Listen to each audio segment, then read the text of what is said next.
Hello everyone, welcome to my channel से विद show.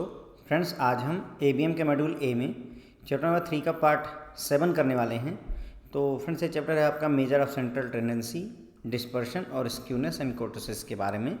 तो काफ़ी सारी चीज़ें निपट गई हैं। एक या दो लेक्चर और आने वाले हैं जिसमें हम स्क्यूनेस और कोर्टोसिस कवर करेंगे और इस लेक्चर में हम स्टैंडर्ड डिविएशन कवर करेंगे। ओके, तो आई बिलीव कि जो है इसके बाद में 2 और लेक्चर आएंगे और उसके बाद ये चैप्टर आपका कम्प्लीटली कवर हो जाएगा। स्टैंडर्ड डिविएशन पढ़ते हैं। स्टैंडर्ड डिविएशन देखिए फ्रेंड, ध्यान रखिएगा, स्टैंडर्ड डिविएशन एबीएम में भी पूछा जाता है, बीएफएम में भी पूछा जाता है। तो स्टैंडर्ड डिविएशन अच्छे से समझ के जाइए, कई बार 5 नंबर की केस स्टडी आ जाती है।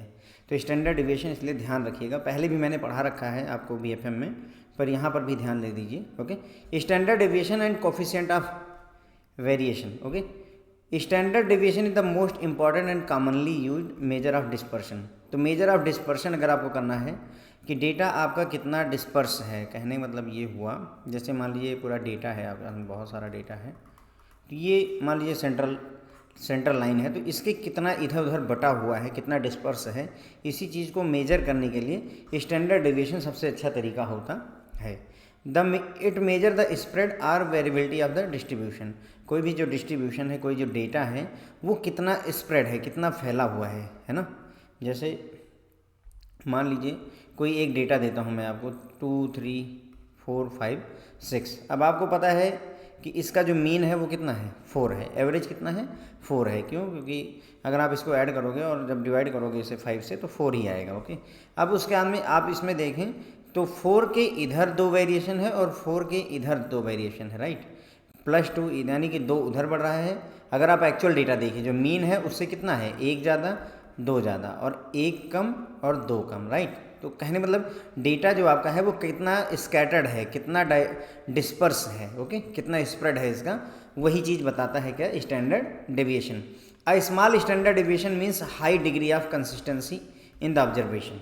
अगर स्टैंडर्ड डिविएशन कम है, ध्यान देंगे, जितना कम वैल्यू रहेगी स्टैंडर्ड डिविएशन की, सोचिए स्टैंडर्ड डिविएशन 0.1 आ रहा है और एक का स्टैंडर्ड डिविएशन 10 आ रहा है, तो 0.1 वाला डेटा बहुत ज़्यादा कंसिस्टेंट है, हाई डिग्री ऑफ कंसिस्टेंसी, मतलब वो डेटा बहुत ज़्यादा इधर उधर विचलित नहीं है, इधर उधर बहुत ज़्यादा डाइवर्सिफाइड नहीं है। इसी जगह भी ये डेटा यहाँ पर अगर आप देखिए, ये देखिए कितना ज़्यादा यहाँ से यहाँ तक फैला हुआ है, जबकि ये वाला डेटा आपका मतलब मीन के आसपास ही इसकी सारी वैल्यूज पड़ जा रही हैं। ओके, तो हाई डिग्री ऑफ कंसिस्टेंसी है अगर स्मॉल वैल्यू स्टैंडर्ड डिविएशन का।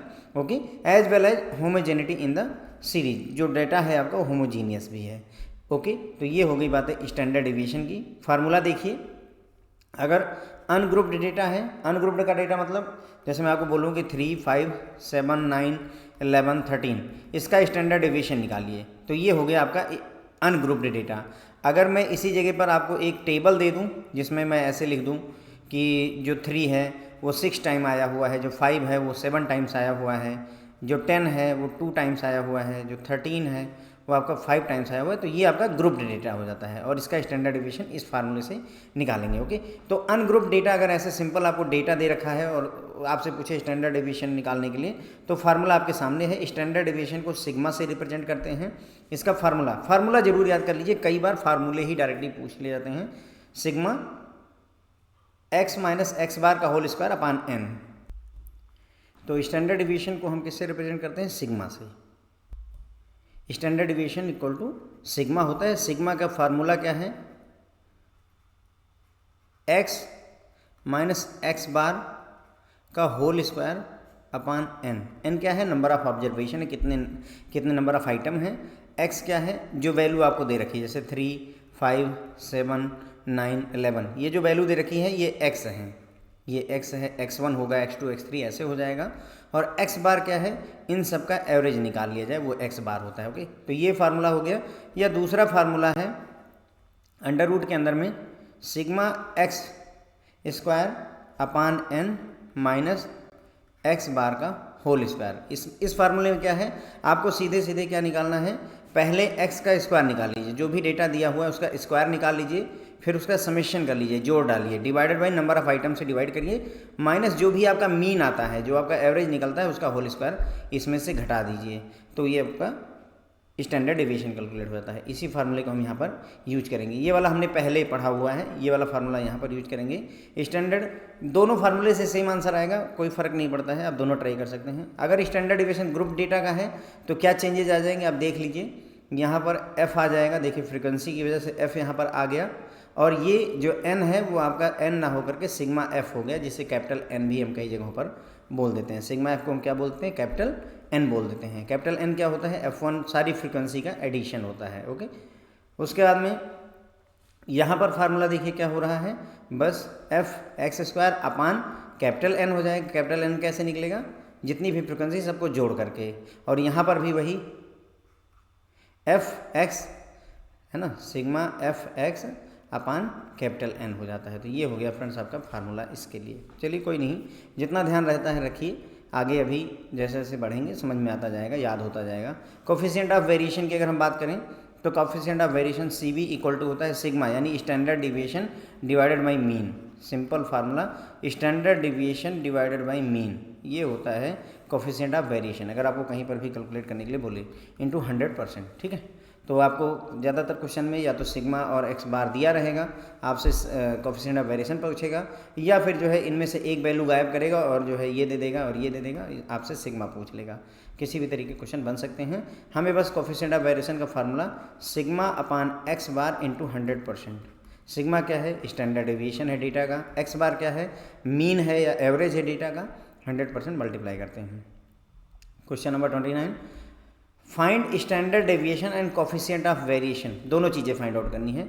फॉलोइंग डेटा 2, 3, 7, 8, 10, आपको इसका स्टैंडर्ड डेविएशन निकालना है और साथ ही साथ में कोफिशिएंट ऑफ वेरिएशन निकालना है। तो भाई कोफिशिएंट ऑफ वेरिएशन निकालने के लिए हमने आपको बताया सिग्मा अपान एक्स बार होता है, तो इसका मतलब पहले हमें स्टैंडर्ड डेविएशन पता होना चाहिए। तो पहले स्टैंडर्ड डेविएशन कैलकुलेट करेंगे। स्टैंडर्ड डेविएशन के लिए फार्मूला, ये दो फार्मूले हम कौन सा यूज करेंगे, ये वाला यूज करेंगे। ओके, इसके लिए करना क्या होता है, जितना भी एक्स दिया हुआ पहले लिख लीजिए। हमने एक्स लिख लिया, चलिए बहुत अच्छा काम है।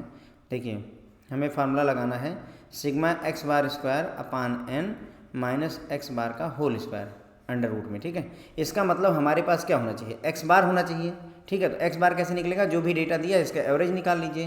तो 2, 3, 7, 8, 10 इनको जोड़ेंगे तो 30 आएगा, डिवाइडेड बाई 5 करेंगे तो 6 आ जाएगा। तो यानी हमारे पास एक्स बार निकल आया 6। उसका दूसरा काम क्या है, एक्स स्क्वायर निकाल लीजिए। एक्स का होल स्क्वायर कीजिए, 2 का स्क्वायर 4, 3 का 9, 7 का 49, 8 का 64 और 10 का 100 हो जाएगा। इसको सबको ऐड कर लीजिए, 4 + 9 + 49 + 64 + 100, तो 226 आ जाएगा। बस अब उठा करके सीधे फार्मूले में रख दीजिए, कुछ करना नहीं है। सिग्मा एक्स बार, देखिए फार्मूला यहाँ, डिवाइडेड बाई एन। एन कितना है हमारा, कितने नंबर ऑफ आइटम है, 5, माइनस एक्स बार का होल स्क्वायर यानी 6 का होल स्क्वायर।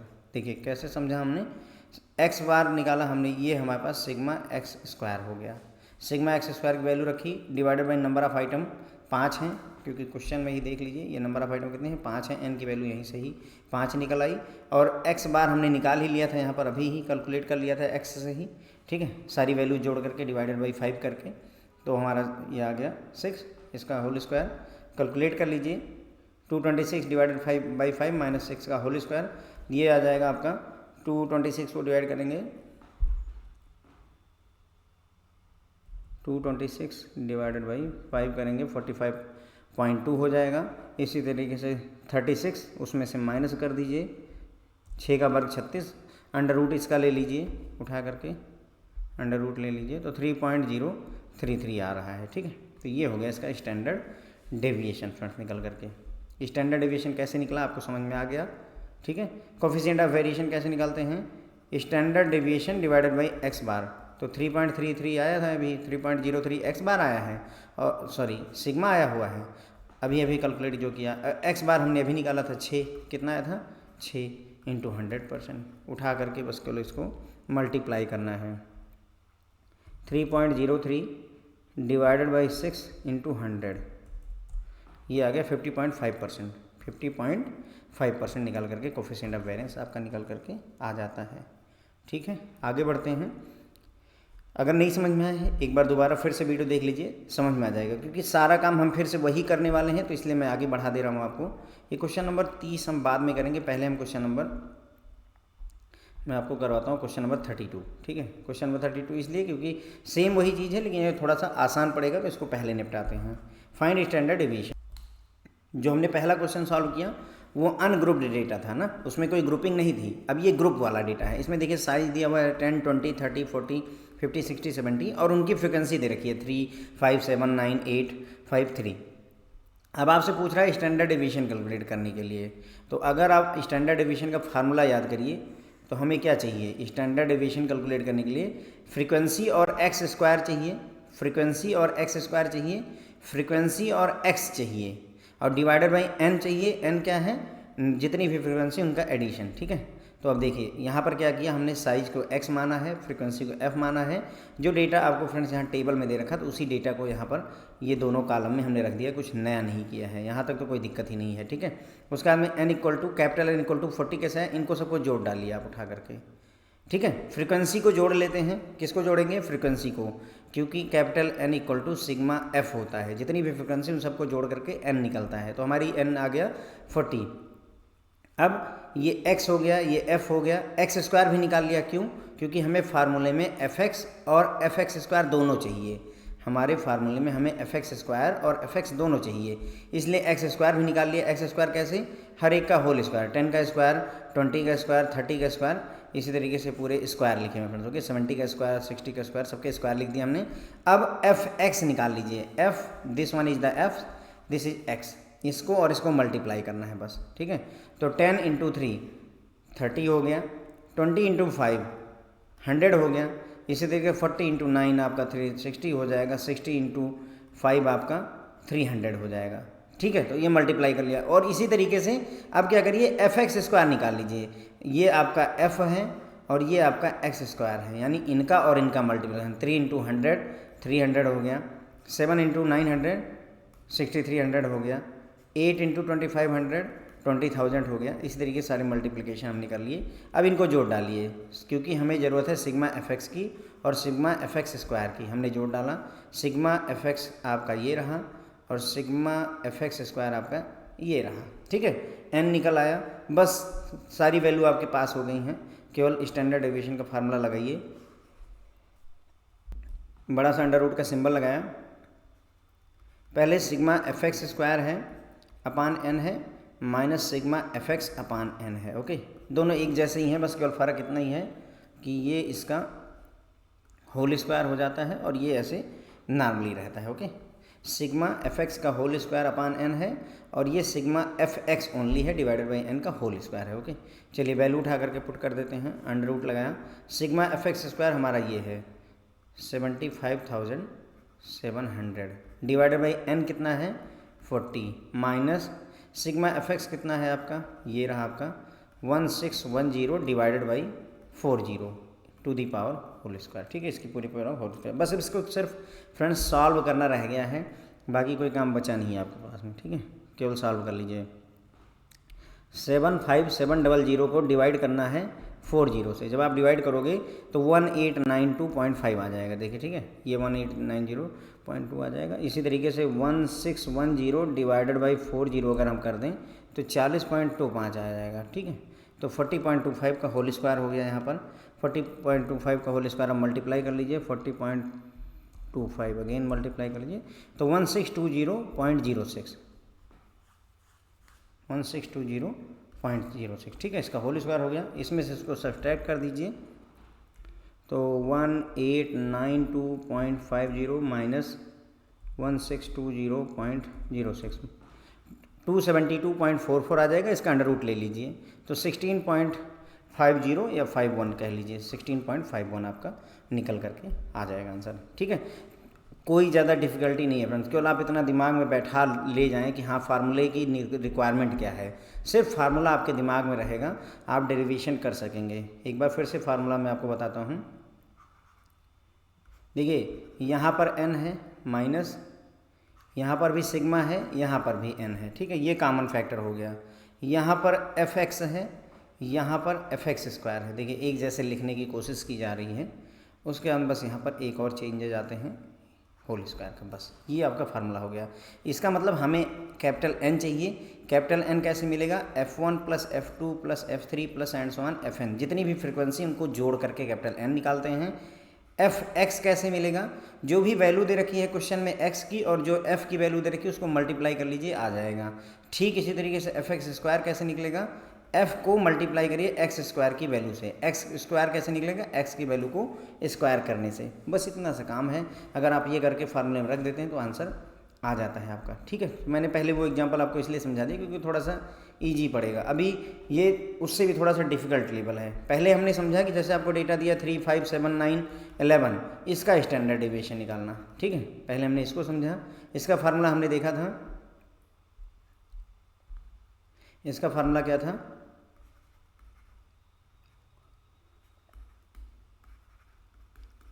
ये था। ठीक है, sigma x square upon n minus x bar का होल स्क्वायर। ठीक है, ये था इसका फार्मूला जब हमने पहला सिस्टम देखा। उसके बाद में यानी कि अनग्रुप्ड डेटा देखा। फिर दूसरा डेटा मैंने आपको बताया जिसमें 3, 5, 7, 9, 10 ये ऐसी वैल्यूज दे रखी है, इनकी फ्रिक्वेंसी 2, 5, 7 ऐसे दे रखी है, 8 ऐसी फ्रिक्वेंसी दे रखी है। अब ये तीसरा डेटा है जिसमें आपको डायरेक्ट वैल्यू नहीं दे रखी बल्कि क्लास इंटरवल दे रखा है। अब अगर क्लास इंटरवल दे रखा है तो ये हमारा x का काम नहीं करेगा। क्यों? क्योंकि हमें x चाहिए। किसको मल्टीप्लाई करूँ? 25 को 30 से कर दूँ कि 30 को 30 से कर दूँ? नहीं, इनमें से किसी से नहीं करना है, हमें इसका मिड पॉइंट फाइंड आउट करना होगा।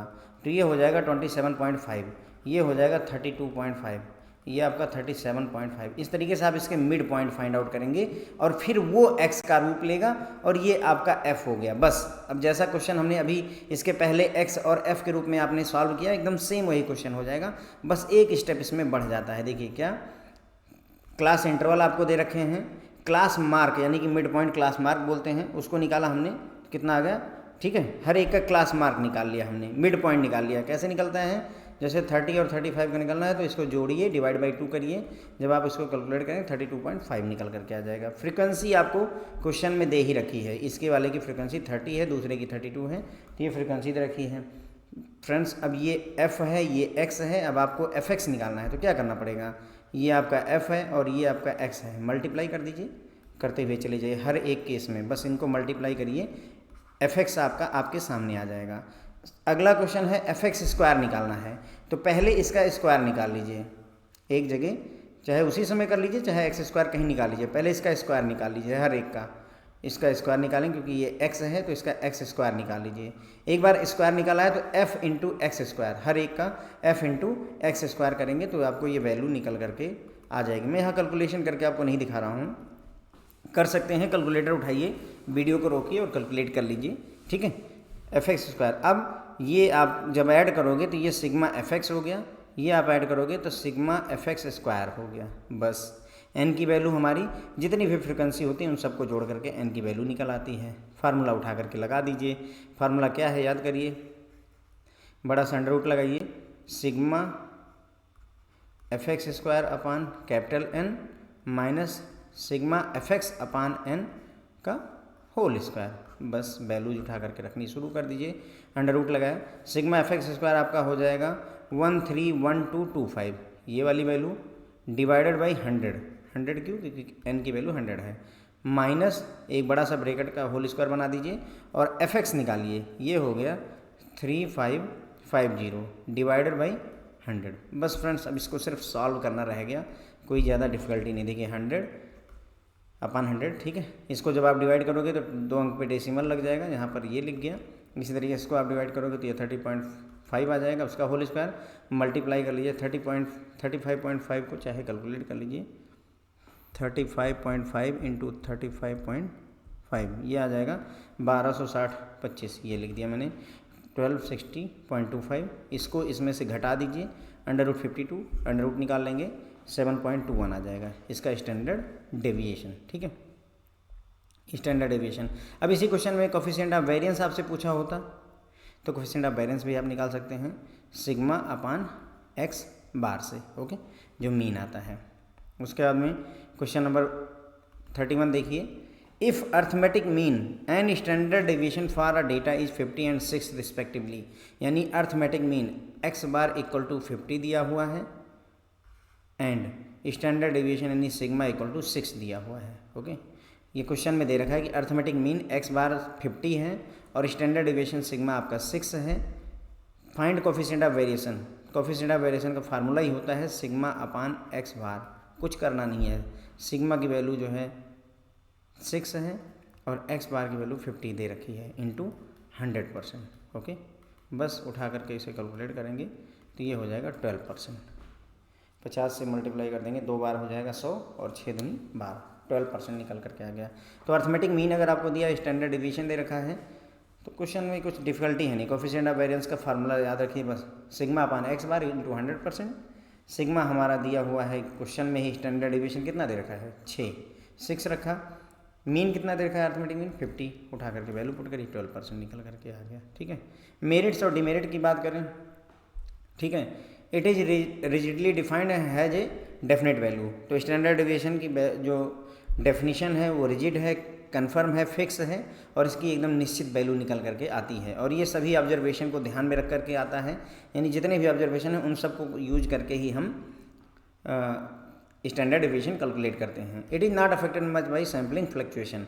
तो अगर सैम्पलिंग में डेटा इधर उधर चेंजेस करते हैं तो बहुत ज़्यादा प्रभाव इसके ऊपर नहीं आता है। डीमेरिट की बात करें, कैलकुलेट करना थोड़ा डिफिकल्ट होता है, फार्मूले कठिन है इसलिए थोड़ा डिफिकल्टी आती है, कठिन समझना भी थोड़ा सा कठिन होता है, not easy to understand. Okay, it give more weightage to extreme item, जो एक्सट्रीम वैल्यूज होती हैं उनको जो है स्टैंडर्ड डिवीजन में ज़्यादा वैल्यू दे दी जाती है, जबकि ऐसा होना नहीं चाहिए। तो ये हो गए इनकी मेरिट्स और डिमेरिट्स। मेरिट में बात करें तो ये रिजिडली डिफाइंड होता है, इसकी फिक्स वैल्यू होती है, डेफिनेट वैल्यू होती है, सभी ऑब्जर्वेशन को ध्यान रख करके स्टैंडर्ड डिवीजन बनता है और सैम्पलिंग फ्लक्चुएशन का ज़्यादा प्रभाव नहीं पड़ता है।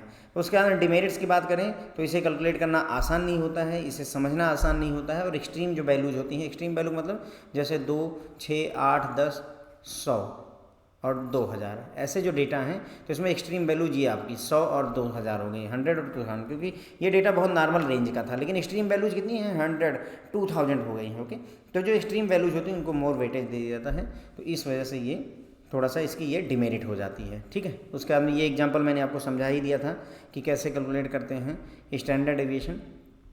ओके, आई बिलीव आपको समझ में आया होगा। Thank you so much friends.